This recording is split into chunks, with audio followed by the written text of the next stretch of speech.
is the water jacket. So this is the control panel where we can control the total experiment, where we are getting the temperatures of the experiment as well as the energy of the system.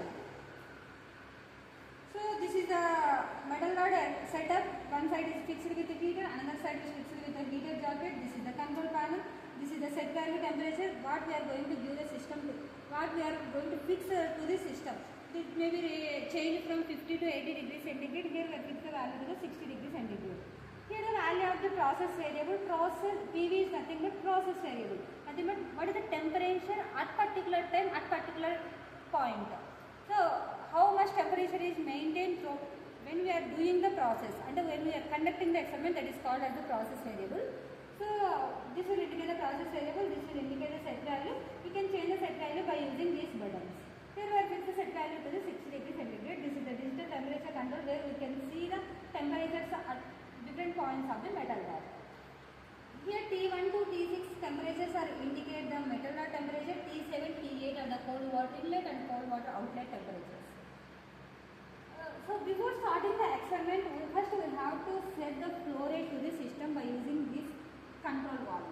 So by changing this valve, we have to fix the flow rate to the system, that is based on that for 10 seconds how much volume we are going to conduct. We have to collect that water and note down the values of the water, that is either maybe 200 ml, 300 ml by time for 10 seconds or 60 seconds. When we calculate with the volume by 10, then we will get the volumetric flow rate. When we multiply with the density, we will get the mass flow rate of the system. When we are fixed the flow rate to the system, then we don't want to disturb the flow rate again and again. We are doing the total experiment for the single flow rate. So initially we have to set the flow rate and then leave it. And then we are coming to the experimental question. Again we have to know the values from time t equal to 0, from T1 to T8, T1 to T6 are the metal rod temperature, T7 and T8 are the cold water inlet and outlet temperatures. Right? And then we have to switch on the heater, and parallelly we have to switch on the stopwatch. For every 1 minute we have to note down the values of T1 to T8, T1 to T8. For every 1 minute we have to note all the values. So whenever we observe the steady state values, that means there is no change with the previous value, then we have to stop the experiment and we have to do all the calculation for the steady state value. From all these values we have to draw along with the each material length. Here the temperatures are placed at 6 different places, right? First, second, third, fourth, 5, 6 like that. The distance between the first temperature, that is called as x1. The distance between the second temperature, that is called x2.